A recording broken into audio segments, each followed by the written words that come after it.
USD 393 update on Eagle Community Television is brought to you by Solomon State Bank, with locations in Solomon, Abilene, and Salina. Go Gorillas! Solomon State Bank, member FDIC. Bush's Market in Solomon, your hometown market supporting the Solomon School District and the community. City of Solomon. The City of Solomon is a huge supporter of USD 393 and all it does for our community. And Eagle Communications, our community connected. Welcome to the monthly update of Solomon Schools. We want to thank Eagle Communications for allowing us this opportunity to come to you today. And with that, I am so excited about the opportunity because of all the things that are happening at Solomon Schools. First off today, you're going to learn a little bit about our mobile STEM lab provided by Greenbush. You're going to also meet our new hired pre-K 4-year-old program teacher and find out a little bit about her and all the excitement she has going into next year and starting the new program. And then finally, you're going to get to witness the ribbon cutting of our community sign. And so it is with great pleasure that we come to you today and sort of celebrate all the great things that are happening here at Solomon. But those things wouldn't be possible without some great people to make it happen. And a great partner for us at Solomon Schools this year has been the Community Foundation of Dickinson County. And I bring in with me right now Christine Myers, and she's the director. And welcome, first of all. Thank you. A little bit about the process is that the foundation, tell us a little bit about the history of the foundation and how you got into awarding grants. Sure. We were established in 1999 as the Abilene Community Foundation, but even back in 1999 and in our early years, we were granting county-wide. So we changed our name to the Community Foundation of Dickinson County. So that's why we care about Solomon, because we care about Dickinson County. And right now, we're looking at the transfer of wealth. And so when a community like Solomon has a meeting like you had last night on how to build new houses, get new residents, that's exciting to us, because transfer of wealth, our kids grow up, they move away, but if they could have a place to stay, a community, or even when they want to come back and raise their kids, let's have a healthy, vibrant community for them to come back to. We want our kids to go out and explore the world, but come back to that quality of life, that hometown that gave you the quality of life that made you the success that you are. And Dickinson County is a great place, and I would be one of those who would be a prime example of growing up in Dickinson County and coming back. So I understand the true value of coming back to Dickinson County and all that it affords itself. Mm-hmm. So we were excited about last night's attendance at our community showcase, excited about what might happen there. Today's culture in school finance is not the most positive one. So relationships with you guys is so important. And when we started going through the process, and we're talking about the STEM lab was one of those things that would not be in the budget as far as the ability to bring it into to Solomon and to Dickinson County for that matter. So we tell us about how the application process works, because we obviously applied for the grant. And when we included the grant, we talked about including all the Dickinson County schools and trying to get them. And we know with the logistics and the mileage between some of our schools, that's not possible. But we do have Abilene, and we do have rural centers coming over, and obviously the Solomon kids here. And so we're happy to host. But tell us a little bit about how the awarding the grants go and when your foundation meets. Sure. Our board of directors meets once a month, and then we also have a grants subcommittee thereunder. And it's our grants committee that conducts a competitive grant cycle twice a year, once in spring, once in fall. Mm-hmm. And it's from those unrestricted dollars that we make our grants from, such as the mobile STEM lab. That's a small slice of the pie. A larger pie are our donor-advised funds. We have donors that say, well, how about that after-school program? Could they use some funding, et cetera?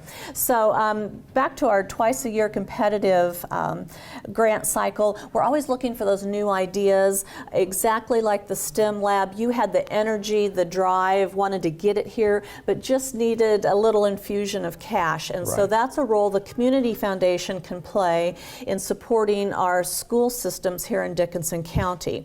We can't plug the hole of school finance, but we can help in those certain cases where it's just has more impact and I commend you for trying to include the other schools of Dickinson County, and I'm proud of you for hosting it. Well, we're excited to have everybody here, and more importantly, we're excited about the donors and the people who are part of the foundation and the people who awarded the grant, because without that, what a great opportunity for our kids to bring STEM into their lives and in a different world. It's amazing to see the little kids, and you're getting a chance to witness our kids firsthand with it, but the little kids are still excited about learning, and they get a chance to explore new ideas. And then the high schoolers where school is not cool anymore, it brings them back to being a little kid, because kids grow up too fast nowadays, but they get a chance to understand that, hey, I can actually make a living doing some of these STEM things. And so what do I need to do right now when I'm in high school to make sure that I can be better prepared to either go on to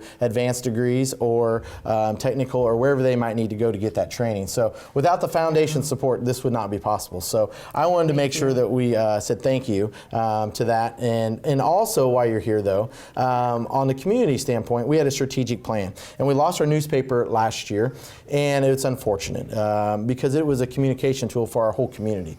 And so when we did our community strategic plan, one of the things that came out of that was we need a way to communicate. Not that our board downtown, our community sign, which you'll be able to witness later on in the show, not that that will solve everything, but it allows us still to communicate to our patrons and to our community. So you might tell us a little bit about your process and how the Community Foundation helped out there. Sure. Again, a grant application was submitted through our competitive grants process, and our grants committee, they're big picture kind of folks, and they liked your innovative approach.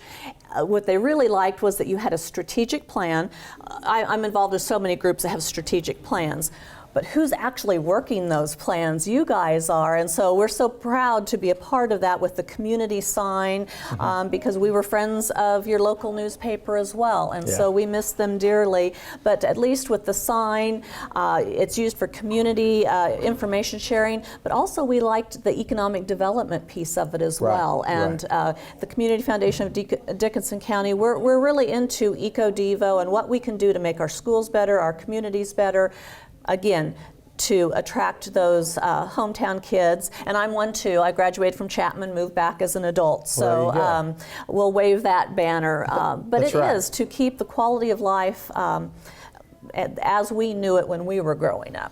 Very true. And that's probably the exciting thing. I know at times there's negativity out there, and anywhere you look there can be negativity, but with the great supporters of the foundation and our community getting behind the plan and the volunteers, which you're going to meet some of them later on today, but without everybody involved in the process, the negativity would flow through, but there's great people who make sure the positives come out, because it is a day and time when we need as much positive as possible. So today is a celebration of all the positives that are happening in our school and our community, and we just want you to have the opportunity to witness those things today. So when we come back, you're going to get a chance to witness our mobile STEM lab, and Lisa Blair from Greenbush will be the one that we'll be talking with. Stay right there.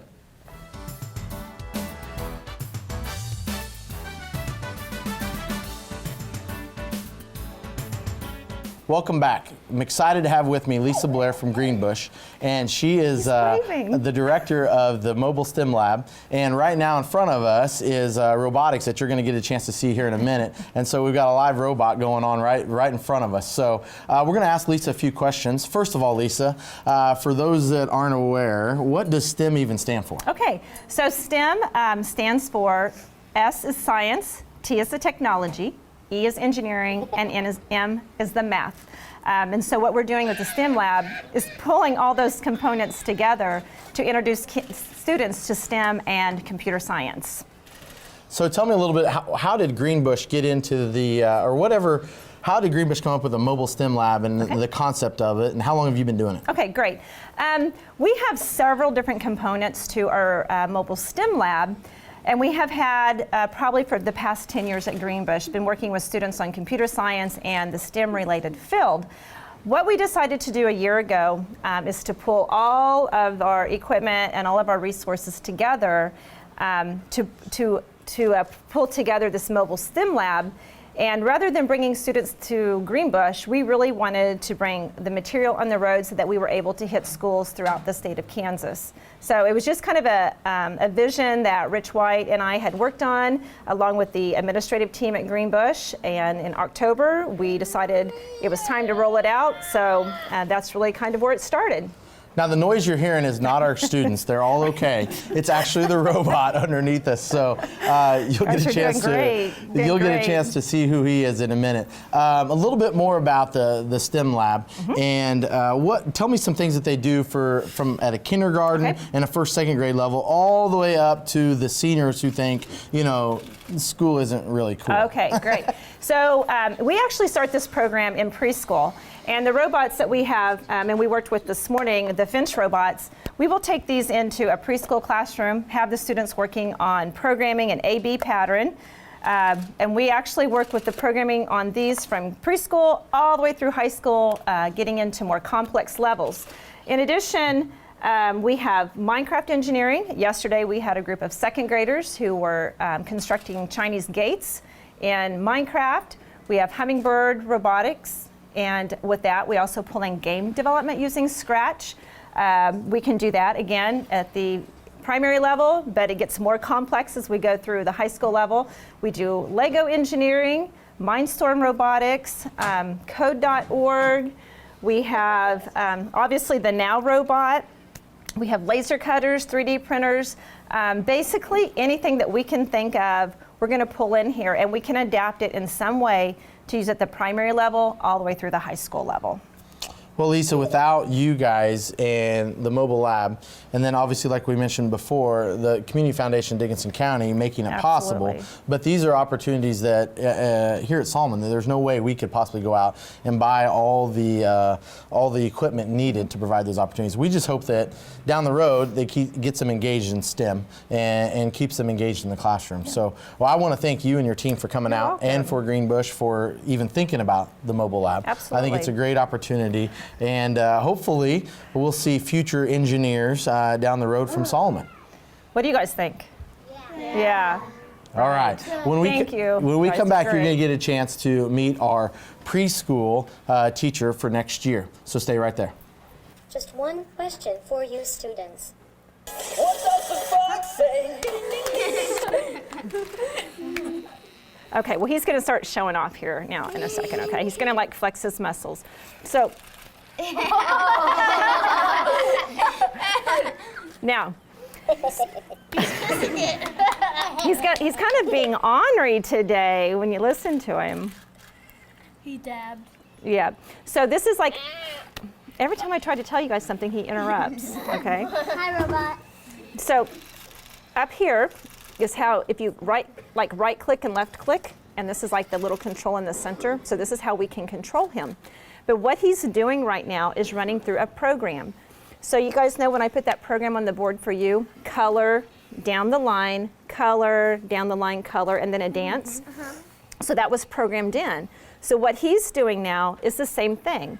So a student has actually taken him, and they've written all that programming language into a program, and we've downloaded it into this robot, and then that's what he's doing. We can program him to do most anything that we want him to do. Okay, so, but he's not doing this stuff, he's not just making it up. He's doing this because it's what we have programmed him to do. Is it getting heavy? No. No. He's really behaving quite well for you. Okay. All right. For Mr. White here. He wasn't cooperating for Mr. White? No. That is great to hear, because usually it's me he doesn't cooperate for, and he does very well with Rich. He would See that little laugh? fall, and then he would lift him up, and then he would fall. Oh, no way! In the middle of his little dance, he would fall. Oh. Well, we should thank him for cooperating with us today, right? Yeah, Okay, so guys, let me tell you a little bit about him. If you look at his feet, there's a symbol on each of his little feet. Where do you think he was manufactured? China. Close. Japan. Japan. He was manufactured in Japan, okay? So it is a product that came from overseas. This is a robot that's probably been out for 6 to 8 years maybe, just so that you guys know the magnitude of the robotics that you've been working with. These little robots up here, these little finches, this could be like his pet, right? These are about $99 a piece. So that's the kind of the programming. And the SNAP programmer you were using is free. This little guy here, when we bought him, he was $20,000. You guys use a lot of money for your stuff. We are very fortunate, though, that we have this type of equipment that we can bring to your school to share with you, and that you have an opportunity to work with it as well. These have dropped in price because there's new ones that have come out, but we have some high school students from your school, from Solomon, who are going to come in next week and work with the programming part and program him a little bit.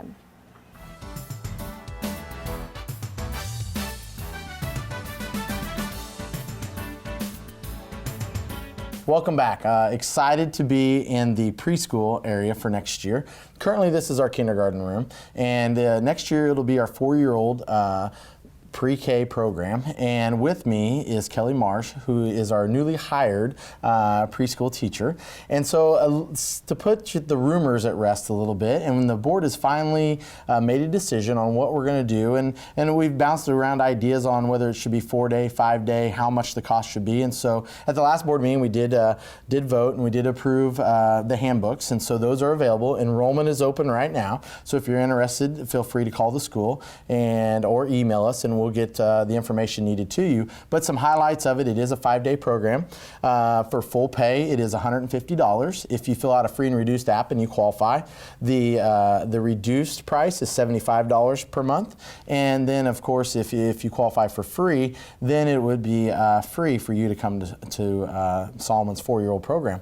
As well, you will also be able to ride the bus. You'll be able to attend the after-school program if so needed.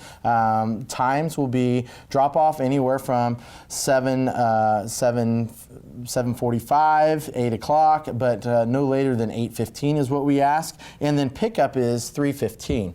Everybody else at school goes from 8 o'clock to 3:30, and so we're trying to get them in a little bit later to avoid the chaos, and then also out a little bit earlier to avoid that same chaos. So that sort of puts the parents' mind at ease. But the biggest thing that will put the parents' mind at ease is the person that's in charge. And so that is the reason why I am so happy and pleased to welcome Kelly to our school. And you talk about a person with excitement, and it is definitely her. And so, Kelly, tell us a little bit about your background and why you're so excited to come to Solomon. All right, well, thank you for having me today. My name is Kelly Marsh. I'm originally from Minneapolis, Kansas, born and raised there. I've lived a little bit of everywhere. I've taught in Sabetha, Leavenworth, Puerto Rico, and I am currently back in Leavenworth. We're moving back so we can be near family. So I will be living in Minneapolis and making the much shorter drive than what I have right now next year. We're just excited to be back, to be in a smaller community where we get to know the community members and our students even better and their families, and get back to being with family. So tell me a little about what you do currently and what your position is, and then all the expertise that you bring to Solomon, because you have a lot of them. I am currently teaching 2 half-day sections of preschool in Effingham, Kansas. So I only have my kids for 3 hours at a time. And by the time we put all of the breaks and snacks and recess in, I have them for a much shorter period of time. So I'm really excited about having full day preschool so that I can go more in depth with our learning. We have learned all of our letters of the alphabet, the sounds they make. We've learned how to spell and write our names. We've learned how to count, how to write our numbers, and we play all the time. I have taught, I'm teaching preschool now. I have taught kindergarten, 1st and 2nd grade. So next year will be my 12th year of teaching. And I'm excited to have a full day with the little ones. We're excited that she's had the privilege of creating a program.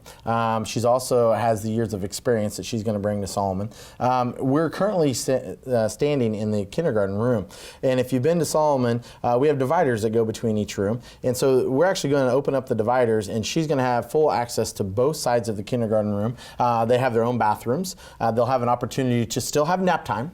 Yes. They'll have recess, and right outside the doors, the reason why we went with the kindergarten room is because just on the other side of us is the playground, which is important for playtime, especially for 4-year-olds, and nap time is very important as well. Tell us a little bit about some of the curriculum, what things they might be exposed to that they might not necessarily be exposed to just either being at home or going to a half day. What are some things that the full day provides an advantage to?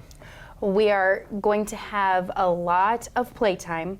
My thought right now is that I will use one half of the rooms for the actual sit down at the tables and do learning.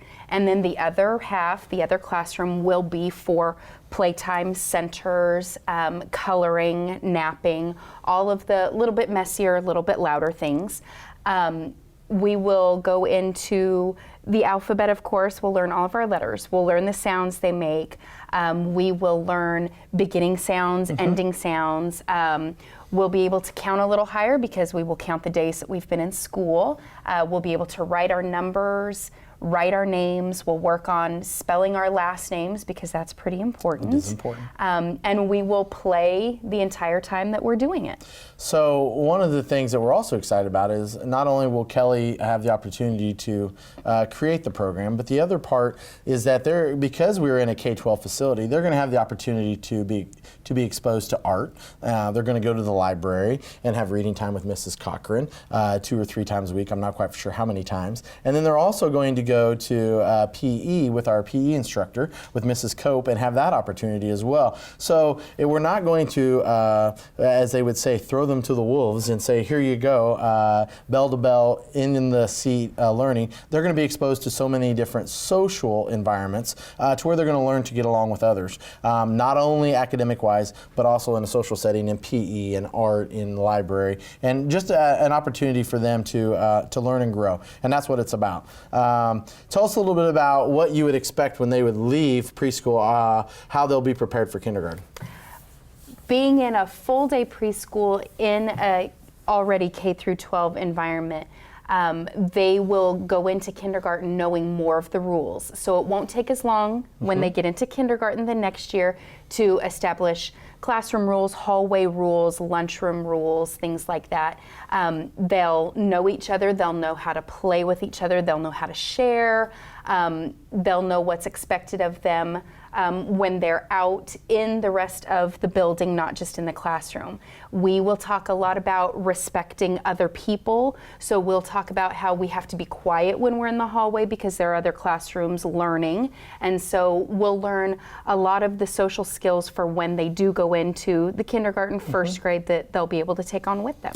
And that's one of the things that the Kansas Can Vision and the State Board of Education talked about was kindergarten readiness. And so what does kindergarten readiness look like? That is basically up to each community to decide. But for us, one of the things was trying to get kids better prepared and caught up to be kindergarten ready. And so one of the reasons that we talk about all the time is our strategic plan. One of the things that came from the plan when our community stated was that we needed to look at a preschool program. And so we're excited about that opportunity. We're excited about where it's going to go. We know there might be some fears out there. So one of the things we want you to be able to do is to visit with Kelly and to sort of put your mind at ease. When you spend 5 minutes with her, you'll realize that your child is in great hands and it's a great opportunity for them. If you have any questions, don't hesitate to call the school. We'll be able to give you contact information to where you can visit with Kelly and hopefully put your mind at ease. We'll also have another date later on in the school year, possibly in the summertime as well, to where you'll be able to come in and visit with Kelly when they're here and actually do a preschool screening and welcome night to where it allows the parents and the child to sort of be in their environment and understand what's happening. So Kelly, any last words for the community as we get ready to gear up for year number 1 of 4-year-old program? I'm very excited to be here and working with your children, and we're going to get them where they need to be so they'll be ready for the rest of their schooling. All right. Well, we're excited to have her part of our school and excited to have the new 4-year-old program off and running next year. Stay right there, because to finish up today and all the things that are happening here at Solomon is you're going to get an opportunity to witness another part that came from our strategic plan, which was our community sign, and the so many volunteers and people that made that possible. So stay right there and you'll be able to witness the ribbon cutting of our Solomon community sign.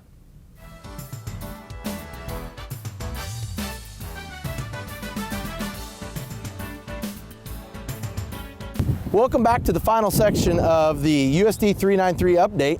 And like we said, this is not just about the Solomon schools, it's also about the community. So today we're here to celebrate the opening of our community sign.